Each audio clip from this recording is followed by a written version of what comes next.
Good morning, everyone. Good to have everyone here again this morning. We're going to continue finishing out our study of the book of Judges. Last week we got kind of to the end of the book of Judges, and we saw a very good picture of a very poor situation of what Israel was like towards the end of the time of the Judges. We went through the story of Micah and his priests and all the corruption and disregard of honor of God and his way of worship that he prescribed in the book of Leviticus and Deuteronomy and the books of the law, how the people were completely disregarding that. And they did whatever they want. They did whatever was right in their own eyes, if you remember that phrase. And then we read the story of the Levite and his concubine about the moral decay in Israel as a result of the lack of spiritual dedication. And we saw all the wickedness, the violence, the disregard, the immorality, the lack of compassion in that society that was brought about by their idolatry, which was brought about by their abandonment of proper worship of God and who he was. And we just saw what a horrible, ugly mess Israel was in that day. We said everybody did that which was right in their own eyes. We said there's another phrase that occurs even more commonly, twice as often in those last couple chapters. Everyone did what was right in those eyes because, does anybody remember the phrase? Yeah, thank you, because there was no king in Israel. We said, well, maybe that's the problem. They need a strong central government to help keep them right. They need a strong leader. They need an administration, some police and Congress and a whole bunch of bureaucrats, and that would definitely help things out because that's the way to go. But we looked into Samuel, which we'll probably start covering next week, and we said, but wait, when they finally ask for a king to be like everyone else, God discourages it. Why?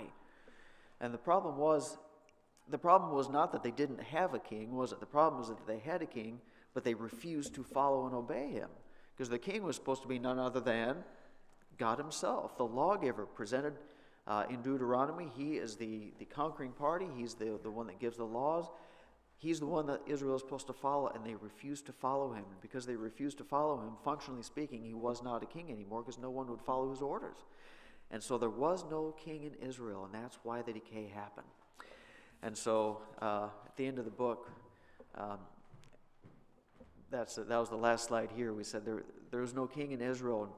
For just a moment, Gideon had it right when he said, I will not rule over you, nor will my son rule over you. The Lord, God, should rule over you. He is your real king. Follow him.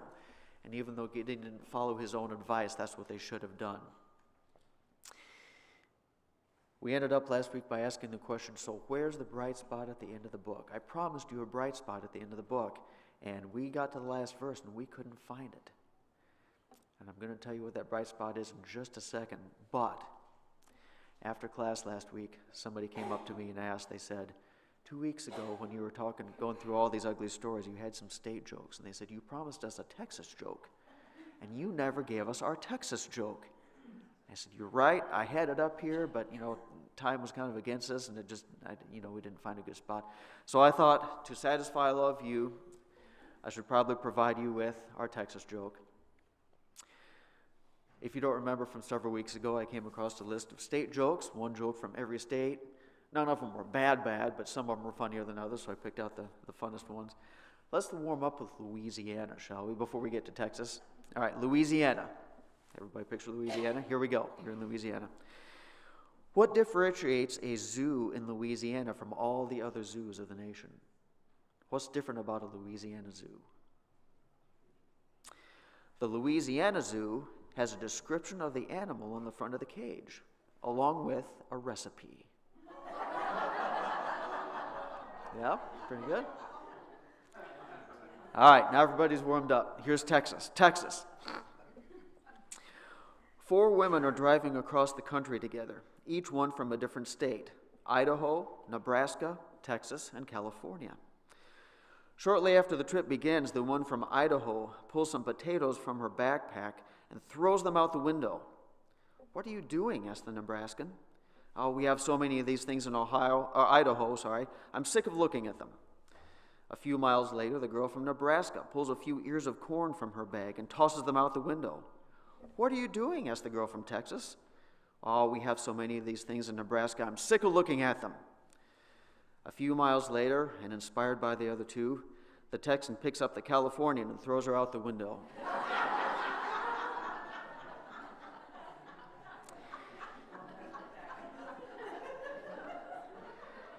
If you're watching online from the great state of California, we do love you and care about you just as much as anybody else. And this is all done in good fun. And if you're watching us online from the great state of Texas, you know it's true. Okay.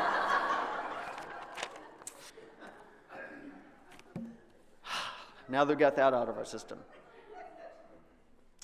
The bright spot at the end of the book of Judges. Judges was not a bright book. It was a horrible book. It was painful to read through. It was gritty. It was nasty. It was ugly. It was uncomfortable. And we read through the book and we say, man, how can these people, what's going on? What is the nation going to do there in such disarray?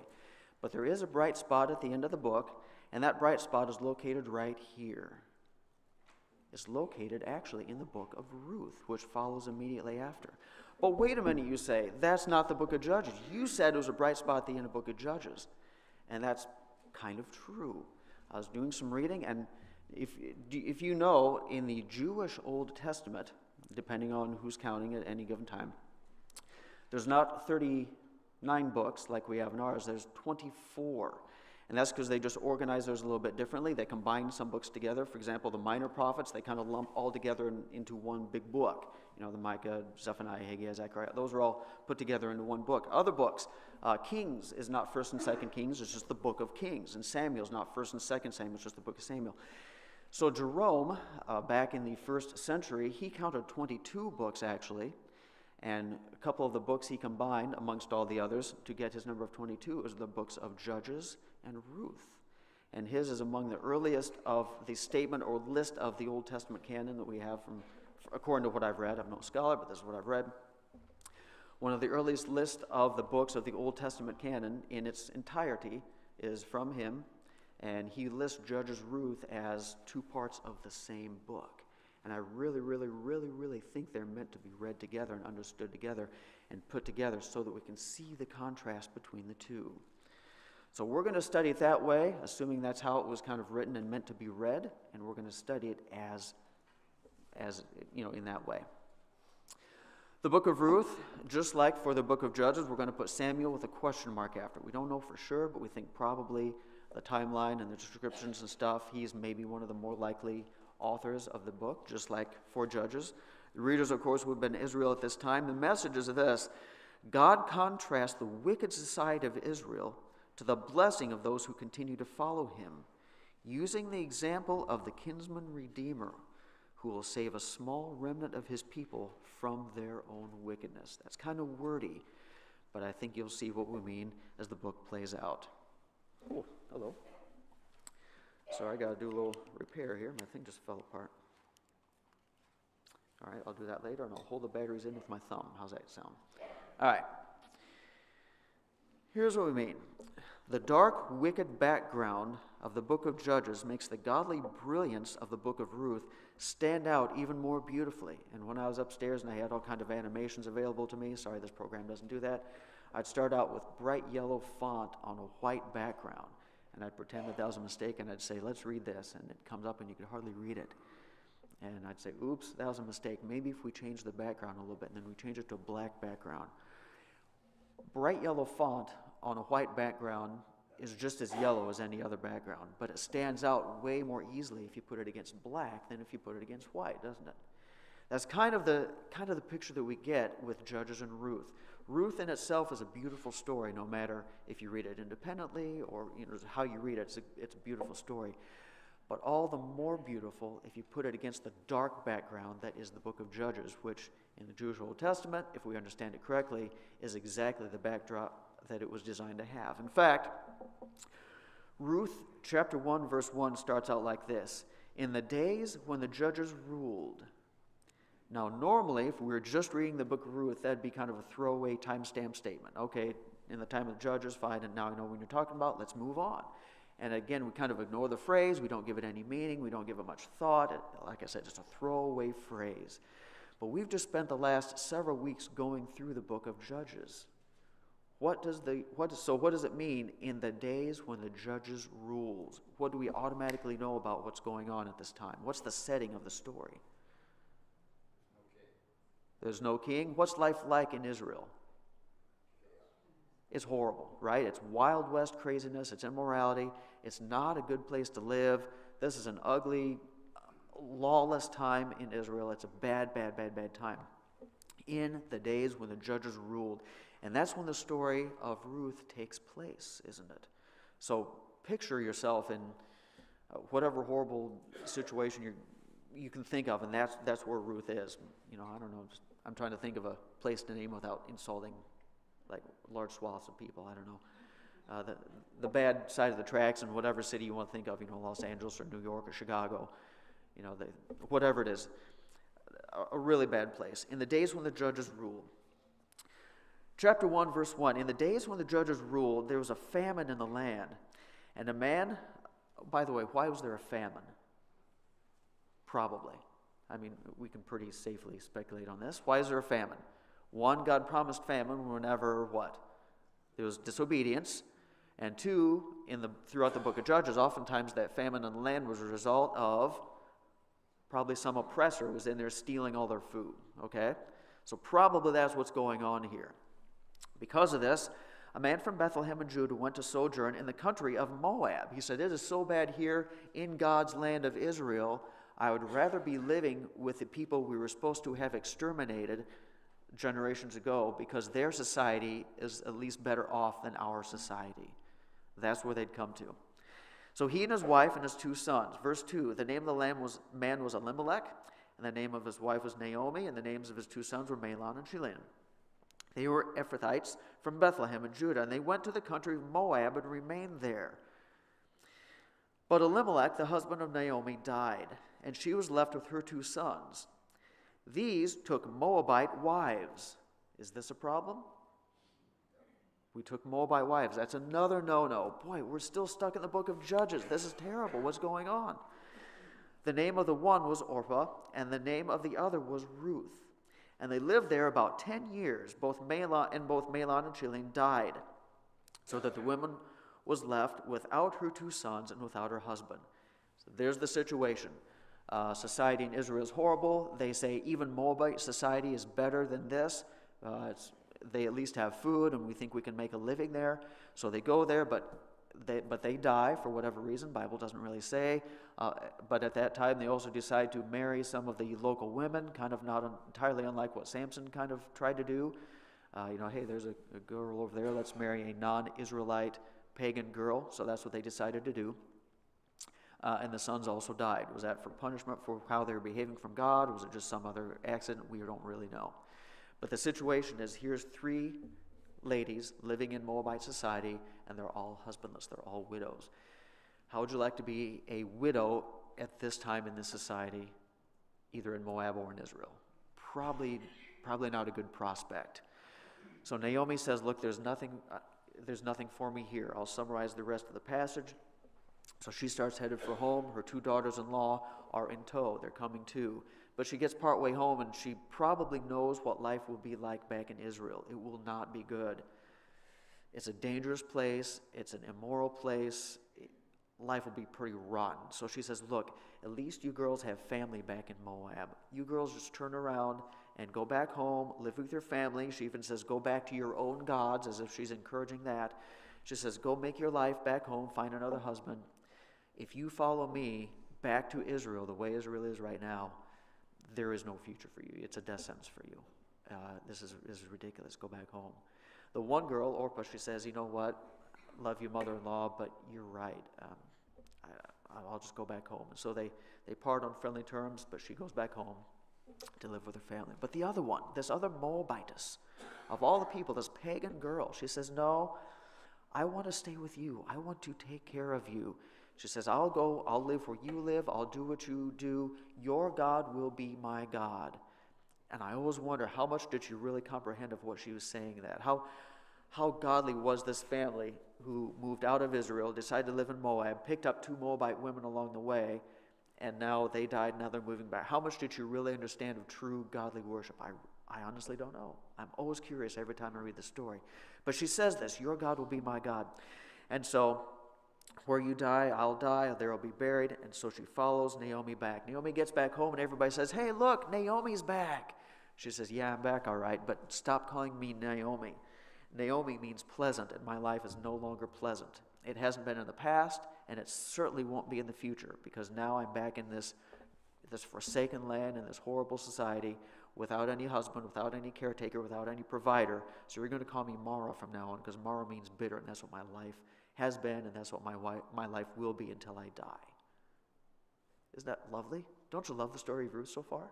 Yeah, it's great. It's good times. But then we get to chapter 2. And chapter 2, the plot starts to thicken. And I want to read this to you. And just like a couple weeks ago, where we said, what's wrong with the story? We're going to play the opposite. We're going to play what's right with the story, or what's different about this chapter that we would never have seen in the book of Judges. Okay? Again, I think we're really supposed to contrast the story of Ruth with the background of what Judges was. Chapter 2, verse 1. Now Naomi had a relative of her husband's, a worthy man of the clan of Elimelech, which was her husband's name before he died, whose name was Boaz. And Ruth the Moabite said to Naomi, let me go to the field and glean among the ears of grain after him, in whose sight I shall find favor. If you remember, that was the custom of that day. If you're a poor widow, orphan, whatever, you had no means of survival, you were allowed to go into the fields of somebody else after the harvesters had gone through and pick up any little bits and pieces that they had somehow missed on the ground. It was a meager living, but it was better than nothing. So she says, Naomi, we have no means of survival here. It is the harvest time. We have to find enough food to get us through the next year till the next harvest. We got to start gleaning right now. So I'm just going to go out into some field somewhere, find somewhere where they'll let me glean, and start trying to find us food. Okay, so that's what she does. In somebody whose sight I find favor, whoever will let me. And she said to her, Naomi said to her, go, my daughter. So she set out and went and gleaned in the field after the reapers, and she happened to come across to the part of the field belonging to Boaz. Again, it's fun how this reads. It just happened to be. Now, we know that there was some supernatural, providential stuff going on here, but from her perspective, it just happened to be this field that, out of all the thousands of fields she could have picked, this is the one she found herself in, who was of the clan of Elimelech. Verse 4, and behold, Boaz came from Bethlehem, and he said to the reapers, the Lord be with you. And they answered, the Lord bless you. Then Boaz said to his young man who was in charge of the reapers, whose young woman is this? And the servant who was in charge of the reapers answered, she's the young Moabite woman who came back with Naomi from the country of Moab. She said, please let me glean and gather among the sheaves after the reapers. So she came, and she has continued from early morning until now, except for a short rest. She's been working hard all day. Verse 8, Boaz said to Ruth, he called her over, he said, now listen, my daughter, do not go and glean in another field or leave this one, but keep close to my young women. By the way, why would he say something like this? What would it be like in any other field anywhere else? What's probably going to happen to her? Probably bad things will happen to her. Yeah. Verse 9, let your eyes be on the field that they are reaping, and go after them. Have I not charged the young men not to touch you? Why is that important? Come on, ladies, put yourself in her shoes. Why is this important? He hires the outside guys, the outside laborers, to come in and work for him. He might be righteous, but who knows who he's hiring? So he said, I'm the boss, I'm the landowner. You're not to touch this girl. I'm the boss. You're fired if you do. Okay. I have ordered the men not to touch you. And when you're thirsty, go to the vessels and drink what the young men have drawn. So she fell on her face, bowing to the ground, and said to him, why have I found favor in your eyes, that you should take notice of me, since I'm a foreigner? I'm the lowest of the low on the totem pole. Not only are the Israelite women mistreated and abused in the society, but I'm a foreigner of all things. I'm the lowest of the low. Why are you taking notice of me? Verse 11, Boaz answered her, all that you have done for your mother-in-law since the death of your husband has been fully told to me, and how you left your father and mother and your native land and came to a people that you did not know before. The Lord repay you for what you have done, and a full reward be given to you by the Lord, the God of Israel, under whose wings you have come to take refuge. Then she said, I have found favor in your eyes, my Lord, for you have comforted me and spoken kindly to your servant, though I'm not one of your servants. You're treating me way better than I deserve. Verse 14, at mealtime, Boaz said to her, "Come here and eat some bread and dip your morsel in the wine." So she sat beside the reapers, and he passed her roasted grain that was meant for the employees. And she came and ate until she was satisfied and had some left over. When she rose to glean, Boaz instructed his young men again, saying, "Let her glean even among the sheaves, and do not reproach her." In other words, she's not from here. She doesn't quite know the protocol, what's okay and what's not. So she comes and starts picking wheat out of the sheaves that you've already put together, or in the area that's maybe not been harvested yet. Don't scold her. You're to let her do what she, let her do what she wants to do. She's okay. She has my permission to do that explicitly. Verse 16. And also, even beyond that, pull out some from the bundles for her and leave it to her for her to glean, and do not rebuke her. Even accidentally drop some on the ground for her to find, okay? This is what you're supposed to do for her. I am the boss. Verse 17, so she gleaned in the field until evening. Then she beat out what she had gleaned and took about an ephah of barley. I have a footnote here that says an ephah was about 22 liters, or 3/5 of a bushel. Can you imagine picking up scraps off the ground and ever coming home after one day with 3/5 of a bushel in your shawl? And again, it sounds like she kind of would take her shawl and make a, kind of like an impromptu carrying bag or something. 3/5 of a bushel, massive amount of grain for a gleaner. That's what she went away with, because they left her so much. She took it up and went to the city. Her mother-in-law saw what she had gleaned, and also brought out and gave her what food she had left over after being satisfied from lunch. And her mother-in-law said to her, "Where did you glean today? And where have you worked? Blessed be the man who took notice of you." Why would she say that? How did she know that somebody took notice of her? Because there's no way in the world she'd come home with that amount of food if somebody hadn't done something for her. And probably, and again, it doesn't say this in Scripture, I'm kind of adding it in, but probably, and what strings came attached with this notice that you received in the field? Is this going to be a good story, or is this not a good story? What happened to you? So she told her mother-in-law with whom she had worked and said, "This man's name with whom I worked today, it was, what was his name? Boaz. Boaz. His name was Boaz," says Ruth. And Naomi said to her daughter-in-law, "Oh, may he be blessed of the Lord, whose kindness has not forsaken the living or the dead." Naomi said to her, "The man is a close relative of ours, one of our redeemers." Or I think maybe some translations you read out say, "He is a kinsman redeemer of ours." I like that phrase a little bit better than how ESV says it. Kinsman redeemer, one who is like us, who is of our own family, and yet who is in a position to rescue us from certain doom. A kinsman redeemer. Verse 21, Ruth the Moabite said, "Besides, he said to me, 'You shall keep close by my young men until they've finished all my harvest.'" And Naomi said to Ruth, her daughter-in-law, "It is good, my daughter, that you go out with his young women, lest in another field you be assaulted." And she speaks the truth. She knows what she's talking about. "But you'll be safe there," she says. So she kept close to the young women of Boaz, gleaning until the end of the barley and the wheat harvest, and she lived with her mother-in-law. All right, so let's play the game that I said we would play. What's different here in this chapter from anything you would ever see in the book of Judges? Did anything stand out to anybody?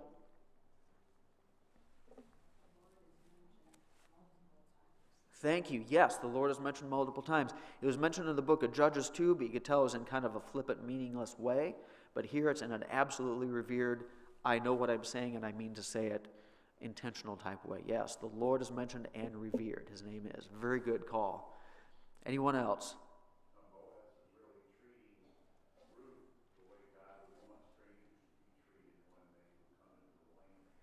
Yeah. Remember how we said in the book of Judges, and I'll repeat that just so everybody can hear it. Remember how we said in the book of Judges, for some reason the book of Judges seems to go out of its way to kind of describe the plight and the situation and the actions of the women of the stories involved. You remember that? Remember I kind of said that? Well, here's the second half of the book of Judges, or the book of Judges Ruth, and once again we see another story from the woman's point of view. It's not necessarily about the women, and I think we'll see that, but they're definitely involved. So the treatment of Ruth in this book versus the treatment of, say, the Levite and his concubine, for example, night and day difference, no comparison. If you had to choose, would you rather live in Ruth's situation or in the concubine situation? It's kind of a no-brainer, really, okay? Yeah, he treats her very well. Every time he's with her, he sends her away supplied and fulfilled. She's never abused. She's never beaten. She's never assaulted. She's never, mistreated in any way. Anybody else? It appears as if Boaz is a Moses of his day to a certain degree. Not Moses, Noah. A kind of a Noah? A righteous man. You're coming through Judges, and it's nothing but wickedness. And all of a sudden, you get this guy out of the blue. Yeah. It seems to be a righteous man. He says he's kind of like a Noah was in his day. I never drew the comparison between the two, but you're right. Yeah, Noah, one guy surrounded by wickedness all over the earth. Boaz, surrounded by a nation full of wickedness. And here's this one little, think of a satellite image of Israel, right? And it's kind of color-coded like they do political maps or whatever. One color is the wicked people, and one color is the righteous people. And it's almost all one color, but as you zoom in pixel by pixel, wait, I think I see one little dot right there. That one little property guy. And I'm not saying he's the only one in the whole nation. I mean, there was probably other righteous people too. But in this story, he's definitely in the minority, yeah. And so he sets himself apart from all the other members of his society. Here's a partial list that I came up. Like you said, the Lord's name is referenced in chapter 2, verse 4. Boaz cares for Ruth, what we said over here, and I have the references there. He also protects Ruth. He supplies her. She never goes away empty-handed. Valuing integrity and faithfulness. Did you notice what caught Boaz's attention regarding Ruth? What was it that made him want to associate with her? And how does that compare with, say, how, Samson wanted to associate with his women? Samson was looking for,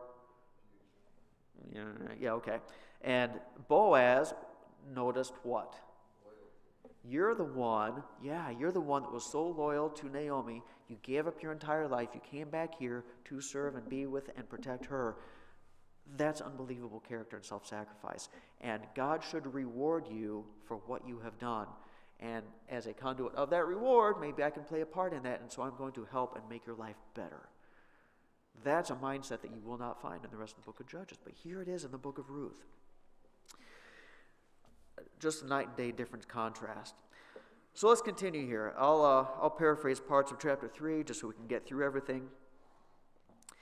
Naomi said, "Aha, now I know who you're working with, and I think I have a plan." See, in Israel, Moses' law, for those few who even care about that anymore or follow it, if a man dies, or a family or brothers, like in our situation, dies, and there are no children to carry on the family line, the closest kin, usually a brother, but if there are no brothers, it would be the closest relative, has the opportunity but also the right to marry the widow, have children with her, and perpetuate the family line. Okay, that was the law under Moses. So if this Boaz guy is as righteous as I think he is, and he's interested in doing what's right, we might have a future here after all. So Naomi says to Ruth, all right, it's about the end of the harvest time. Today, or tonight, Boaz will be down there sleeping with his grain that has been harvested. By the way, why is he sleeping with his grain? A lawless theft going on all over the place. So he has to sleep with his grain so it's not stolen. So he'll be down there sleeping all night with his grain. You sneak down there, get all prettied up, put on your good clothes and your perfume and stuff, totally presentable. And you go down there and you kind of sneak down there, and during the night you kind of uncover his feet, wake him up, and he will tell you what to do. There's some disagreement about what's going on with the uncovering feet thing. I don't think it's anything inappropriate just because of the context and who's involved. I'll be honest, I don't exactly know what it was. He just trying to wake her up. Oh, my feet are cold, and I woke up, and now I see somebody's down here. Was it some kind of custom? Honestly, I'm not sure. If you have a solid, not guess, I don't care about your guess, no offense. But if you have solid information on what it is that I maybe haven't found yet, let me know. But anyway, so that's the plan. So she goes down to the threshing floor, and Boaz had supper. He's well fed. He's in good mood. It's been a good harvest. He lays down. He goes to sleep, and it's in the middle of the night, and he feels something, and he wakes up, and somebody has turned his blanket back, and he looks down, and there's a dark figure down there. Who is that? Says Bo, and Ruth says, Boaz, it's me. It's Ruth. He says, oh, Ruth, it's you. Verse 8 of chapter 3, at midnight the man was startled and turned over, and behold, a woman lay at his feet. He said, who are you? She asked, I'm Ruth, your servant. Spread your wings, or spread the corner of your garment, translated either way. Spread your wings over your servant, for you are a redeemer. You are our kinsman redeemer. Verse 10, he said, May you be blessed by the Lord, daughter. You have made this last kindness even greater than the first, and that you've not gone after the young men to have a good time or, whatever, whether rich or poor. And now, my daughter, do not fear. I will do for you all that you ask, for all of my fellow townsmen know that you are a worthy woman. And now it's true that I am a redeemer. You're right. I'm not next in line, but I am a redeemer of yours.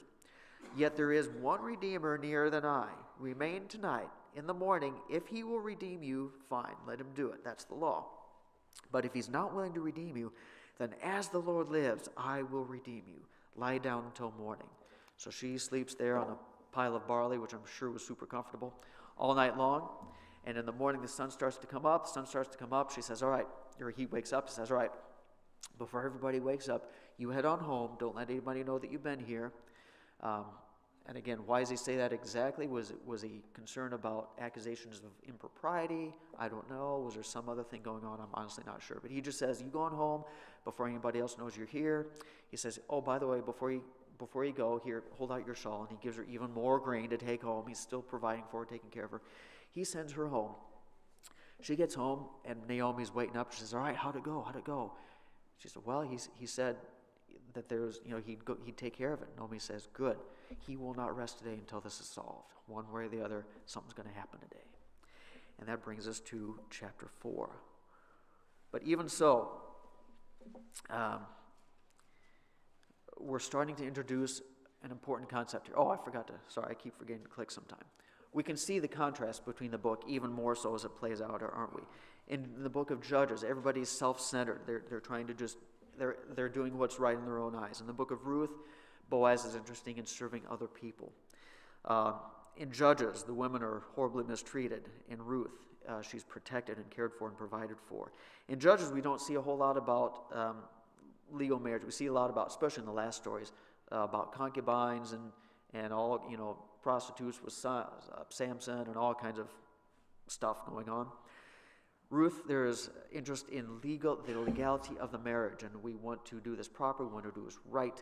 We want to protect you in the way that's supposed to be done, legally married. In Judges, we see neglect of the concubine. Ruth is always fed and provided for, who is the foreigner. In Judges, the Lord's name is used as a revenge, especially in Samson's case. I think of this. Lord, give me strength one more time so I can just kill these Philistines in anger from my 2 eyes. God's used as an instrument of your own personal ambition and revenge. And in the book of Ruth, you can tell it's not that way. They're actually interested in serving and honoring and doing what God wants. Just a night and day difference. And again, I think that the contrast, especially when you put the two books together, is absolutely undeniable. And I think that's what we're supposed to see as we compare and go through this book. We also see another concept that's developing here, that of, again, the kinsman redeemer, and that's who Boaz seems to be. Since Boaz is of Ruth's family, he's able to redeem Ruth's lost inheritance and buy her back from certain hopelessness.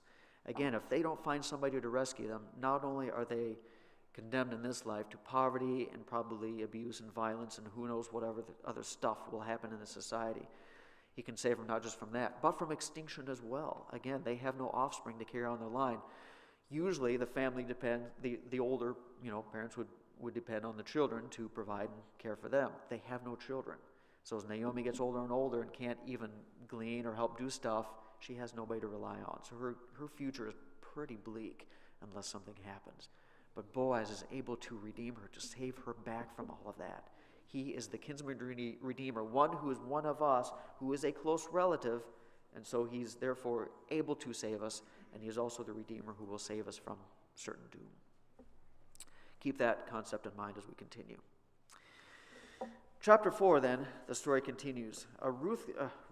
Boaz, he goes up to the gate in the morning, and there's where all the business takes place. There's the kind of the town council, you might think of it that way, and he sits down, and he waits for the next closest relative, the one who's in line ahead of him, to show up. And sure enough, soon he comes walking by, and he says, hey buddy, come on over here. We got something for you.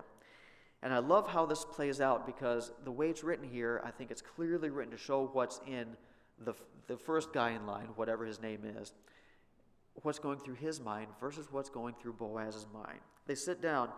Verse 3 of chapter 4, he said to the Redeemer, we'll call him number 1 for now. He's first in line. We don't know his name. Said to number 1, hey, Naomi has come back from the country of Moab. She's selling the parcel of land that belonged to our relative Elimelech. So I thought I would tell you of it and say, buy it in the presence of those sitting here and in the presence of the elders of my people. If you redeem it, then redeem it. If you will not, then tell me that I may know, for there is no one besides you to redeem it, and I come after you. You're number 1, I'm number 2 in line. This is your land if you want it, if you want to buy it. If not, let me know, so I'll buy it. And so number 1 says, I will redeem it. Of course I'll redeem it. More land for me, more land, more crops, more money, more estate, more power, more influence. I get to be better. This guy's clearly living in where? The time of the judges. Yes, he is. More stuff for me. That's what I want. But there's a detail Boaz left out the first time around, didn't he? And I love how he plays this out. Verse 5, then Boaz says, oh, by the way, I think I forgot to mention, the day that you buy the field from the hand of Naomi, you also acquire Ruth the Moabite, the widow of the dead, in order to perpetuate the name of the dead in his inheritance, which is what the law of Moses commands. By the way, along with all this land, you also get Ruth, you lucky man, because now you'll get to have children with her, and those children will perpetuate the line the way that Moses intended, well, the way that God intended through Moses, I should say, to continue the family in Israel. Oh, says number 1. That's part of the deal too, huh? Yeah. That's part of the package? Yeah, that's part of the package, says Boaz.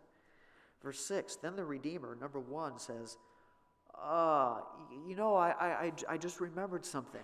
I can't redeem it for myself, lest I impair my own inheritance. My estate planning will be all messed up if I have these additional kids who are going to split up my property. This doesn't benefit me anymore. Therefore, I can't do this. I'm not going to do this. This doesn't benefit me. Take my right of redemption yourself, for I cannot redeem it. I will not do this thing, because it no longer is in my best interest, he says. Okay, says Boaz. And I think probably Boaz was expecting and even hoping for this response, and that's exactly what he got. So number 1 says, it's no longer in my best interest, I'm out. I don't care about her, and it's just going to mess me up. I'm not doing it. They go through this little shoe custom thing. I'm not going to get into that. But in verse 9, Boaz says to the elders of the people, you are witness this day that I have bought from the hand of Naomi all that belonged to Elimelech and all that belonged to Chilion and Mahlon. Also Ruth the Moabite, the widow of Mahlon, I have bought to be my wife, to perpetuate the name of the dead in his inheritance, that the name of the dead may not be cut off from among his brothers and from the gate of his native place. You are witness this day. Then all the people who were at the gate and the elders said, we are witnesses. And they say something fascinatingly interesting, especially given the rest of the chapter, which we'll read in a few minutes. It says, may the Lord make this woman who is coming into your house like Rachel and Leah, who together build up the house of Israel. And may you act worthily in Ephrathah and be renowned in Bethlehem. And may your house be like the house of Perez, who Tamar bore to Judah, because of the offspring that the Lord will give you by this woman. May you be prosperous because of what you're doing, and may your family be well known and renowned in Israel because of what you're doing this day. Just like Rachel and Leah, remember Jacob's wives, from whom all of Israel came. And also he says from Perez. Who's Perez? Who Tamar bore to Judah. We don't have a lot of time to spend on it, but it's just fascinating that they said this. Perez is the daughter of Tamar. Tamar was the wife of Judah's sons. Oldest son was wicked, God killed him. Second son, God killed him. Third son, God killed him. Judah says, I'm not giving you any more kids because you keep killing off my husbands. Of course, it wasn't the girl's fault. They were wicked. And so he would not provide her the children that he owed her. And so she dresses up like a prostitute, runs off on a faraway trip, sleeps with father-in-law Judah. Beautiful story, isn't this? Doesn't this make you feel good all over? Comes back, is pregnant from that encounter, and gives birth to twins. One of those twins is Perez. Now, it's fascinating that in the story of Judah, what he refused to do was what? continue the offspring the way that he should have continued it. Here's Boaz doing what Judah should have done and did not, resulting in the in the discouraging story of Tamar, the unsavory story of Tamar, and so she had to get pregnant by highly unconventional means because he refused to give her a son in the proper way. Here Boaz is trying to give Ruth a son in the proper way, and the people all say, "May you be like Perez." Isn't that weird? Isn't that fascinating? But Perez went on to, perpetuate a powerful and influential family in Israel. So it's really, really interesting how they say that. Verse 13, so Boaz took Ruth, and she became his wife, and he went into her. Lord gave her conception. She had a son. The woman said, "Hey, Naomi, guess what? Blessed be the Lord who has not left you this day without a redeemer, and may his name be renowned in all Israel." God has provided you this kinsman redeemer that he promised in the law, or that he prescribed in the law. And may his name be renowned in all of Israel. He shall be to you a restorer of life and a nourisher of your old age. For your daughter-in-law who loves you, who is more to you than 7 sons, has given birth to him. Then Naomi took the child and laid him on her lap and became his nurse.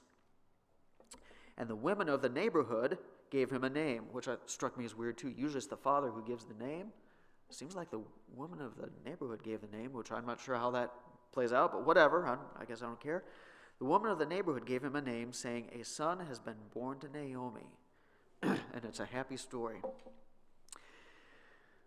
So again, in the book of Ruth, I think what we see, God introduces us to 2 ways that God will deal with. He introduces us to 2 new concepts that become vital in the rest of Scripture, but it's really the first time it's presented to us in the Bible is right here in story form.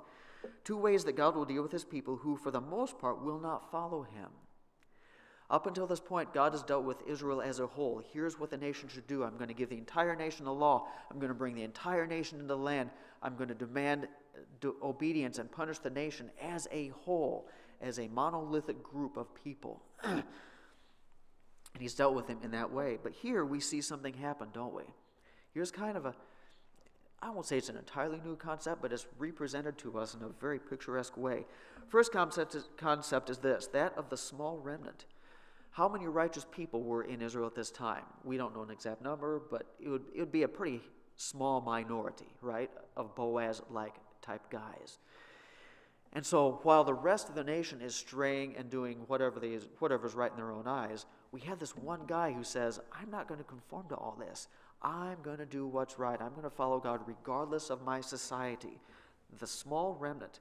Even though most of Israel lived in the book of Judges, God is still preserving those who do serve him.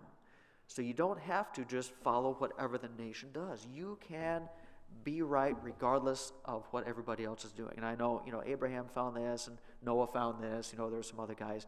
But it's represented right here where God is dealing with individuals regardless of what the rest of their society does. The preservation of the small remnant. And this plays out throughout the Bible, including, by the way, our day as well, right? As we find ourselves living more and more in the book of Judges, who are we to be? If you were to zoom in on that satellite map that I talked about, hopefully there's a little outline around your property that says, here's a little island of goodness and a mangled mess of society. And sometimes when the deacons or whatever, or pastors up here and praying, we hear that. We say, we know the rest of our society is going down the tubes. Let us be different regardless of what society does. That's what Boaz does. Preservation of the small remnant. Number 2, the concept of the kinsman redeemer. The one who is like us, who is from our family, who is related to us, who can protect, who can save, and who can restore us back into his family. The one hope that we have that will save us from certain destruction. The one who can rescue us, who came out from us and yet is now exalted over us in a very good way, and who can rescue us from certain doom. The kinsman redeemer. And those are the 2 concepts that are presented here. I kind of stopped a little bit short because there's a few more verses left in this book, aren't there? We don't have much time, but look at this. Verse 17, the last part of it. A son has been born to Naomi, they said. They named him Obed. He was the father of Jesse, who was the father of another obscure character in the Bible whose name was David. Yeah, and the last couple verses of the book is a genealogy. Why in the world would you put a genealogy at the end of a book like this? Such a fun story. Now they throw a boring genealogy in? Not boring, right? In fact, this really draws the book together, doesn't it? Now, these are the generations of who? Perez. We've heard that name before. Oh yeah, we just talked about him 5 minutes ago. The very Perez that said, may your family be like Perez. And they were actually descendants of Perez. Well, Perez was influential, and remember Perez's name shows up in the lineage of Jesus, actually, in Matthew. Okay. These are the generations of Perez. Perez fathered Hezron, Hezron Ram, and Amminadab, and Nahshon, and Salmon. Salmon fathered Boaz. Boaz fathered Obed, this kid with Ruth. Obed was the father of Jesse, and Jesse fathered David. And once again, we've seen how this Moabitess woman, who by all rights should have no place in Israel whatsoever, is not only brought in, but is elevated into the highest family in all of Israel. We've seen this once before, haven't we? Where have we seen this before, this concept, where a non-Israelite pagan woman is brought in and not only adopted into Israel, but placed into the primo number one family in all Israel? Where have we seen this? Good, thank you. I'm glad somebody's awake. Rahab, yeah. And once again, we see the same thing play in all over again. It almost brings to mind the question that Samson's parents asked him. Do you remember what Samson's parents said when he's going after all the Philistine girls? Are there no good Israelite girls that you can follow? And it's almost a valid question, isn't it, here? Because in the hero, I don't want to say hero, there's multiple heroes here, but the good girl of the story here in this book is who? Not some good Israelite girl who's doing what she should be doing. Where does God have to find his hero girls? He has to drag him in from Moab, of all places. But here's this Moabite girl, and she's brought in, and she does what apparently the other Israelite girls never would. And God can bring in whom he will to follow him. And those who are supposed to be following him, he can absolutely reject. He can raise up and he can take down, and he rewards this faithfulness by this little nobody Moabite girl. There's one more slide I want to bring here and apply this a number of ways. We see really three different levels of the kinsman redeemer going on in this book, or at least an extension of this book, don't we? Level number one of the kinsman redeemer, and if I had a different program, well, anyway. On a personal level, we see Boaz redeeming Ruth, don't we? He is the kinsman who can rescue Ruth and her family from oblivion, from poverty, from abuse, from violence. And she comes back to Israel, and he is the one who is of the family, but who can save her, who can rescue her from her demise. And he does that throughout this book. But also the book ends with another man named David. And in a very, very realistic way, he is also what? A kinsman redeemer. Because Israel is a mess. They've just come out of the book of Judges where it's lawless. They ask for a king. They get Saul, who's, I don't know, he's a king at least, but he's not exactly godly either. He does what he wants. There's, idolatry. There's disobedience. Israel is in a real pickle, and he ends up getting, if you call it demon possessed, demon possessed. He's led by the evil spirits, and he's murderous, and it's all kinds of bad things. Israel's in a bad place. They need a redeemer from one of themselves who can save the nation of Israel, who bring them back to God and bring back his blessing and bring back the obedience. And that man's name, of course, we know is David. And David is who ends up being a result of this righteous behavior by Boaz and by Ruth, because their offspring, a couple generations down, is a guy named David. God chooses him as king. He chooses him to lead the nation, the man after his own heart, God says. And he restores the kingdom into obedience to himself, even if only for a little while. But he brings back the nation into obedience and God's blessing. But there's one even greater kinsman redeemer, is there not? And we go to the book of Matthew for the rest of that lineage and the rest of that genealogy, because a descendant of even David himself is an even greater king who comes along. His name is, if you can read the slide, another kinsman redeemer who is like us, who is one of us. And I say us not only in the Israelite sense, but one of us as mankind who has sinned against God. And he rises up and he rescues us from our own certain demise, guaranteed doom, destruction. And he comes and he saves us and rescues us from ourselves, from our own sinful wickedness. On a global scale, he does this. And so because Boaz does what he does, it leads to David. Because David is who he is, God promises a kingdom forever, and he provides the ultimate king, who is the ultimate kinsman redeemer for the entire world. So how does the book of Ruth contrast to the book of Judges? What do you think? Is that a bright spot at the end of the book, or what? Enough said, let's pray. Dear God, we thank you this morning. We're so glad you put Ruth at the end of the book of Judges, because without